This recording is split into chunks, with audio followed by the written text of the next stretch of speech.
بسم اللہ الرحمن الرحیم۔ آج ہم یوم الشک کی تعریف اور اس دن روزہ رکھنے کا حکم۔ فقہاء کرام کے ہاں یوم الشک سے مراد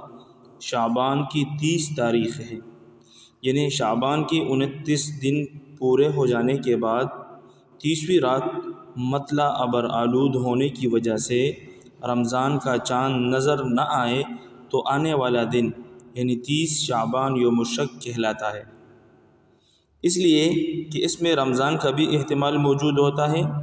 یوم الشک کی دوسری تعبیر یہ ہے کہ رجب ختم ہوتے وقت مطلع ابر آلود ہونے کی وجہ سے شعبان کا چاند نظر نہ آئے، بلکہ رجب کی 30 دن مکمل کرنے کے بعد اب شعبان کے بھی 30 دن مکمل ہو جائے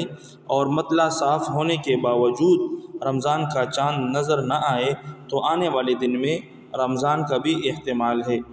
اور یہ بھی احتمال ہے کہ شعبان شروع ہوتے وقت غلطی ہو گئی تھی، لہٰذا اب آنے والا دن شعبان کی 30ویں تاریخ ہے۔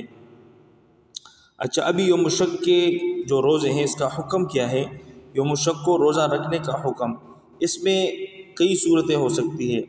ہر ایک کی تفصیل ہے۔ ایک نمبر، اگر خالص رمضان کی نیت سے روزہ رکھا جائے، مطلب کل مہینہ جو ہے نا وہ یہ شعبان کا ہے، کسی نے چاند نہیں دیکھی اور ایک بندہ روزہ رکھ رہا ہے اور اس کی نیت کیا ہے؟ خالص رمضان کی نیت سے روزہ رکھا جائے، تو ایسا کرنا مکروہ ہے، جسے حدیث میں منع فرمایا گیا ہے۔ البتہ اگر بعد میں دلائل سے معلوم ہو جائے کہ مذکورہ دن رمضان کا تھا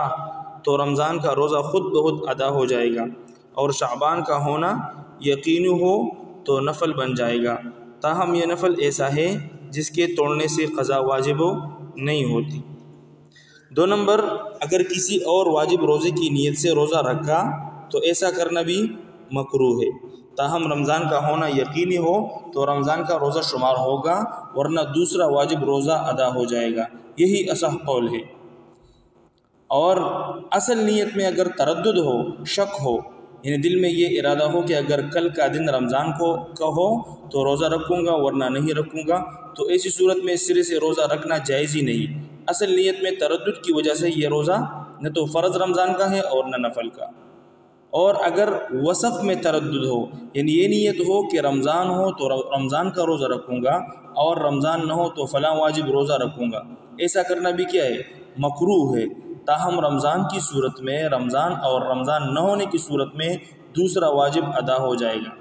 اور آخری، رمضان اور نفل کی تعین میں تردد ہو تب بھی مکروہ ہے، تاہم رمضان کی صورت میں رمضان کا روزہ اور شعبان کی صورت میں نفلی روزہ ادا ہو جائے گا۔ اچھا،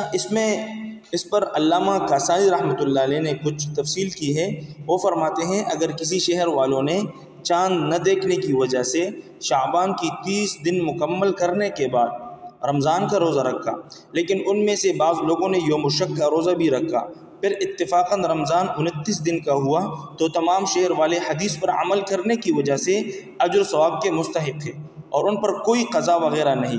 اور یہ بعض لوگ باوجود 30 روزے رکھنے کے مخالفین سنت اور قابل عتاب و ملامت ہیں، اس لیے کہ شریعت کا حکم ماننا ہی اسلام کی اصل روح ہے۔ اللہ تبارک و تعالیٰ کی دربار میں کسی کے 30 روزوں کی کیا حیثیت جب اس میں صریح حدیث کی مخالفت پائی جائے۔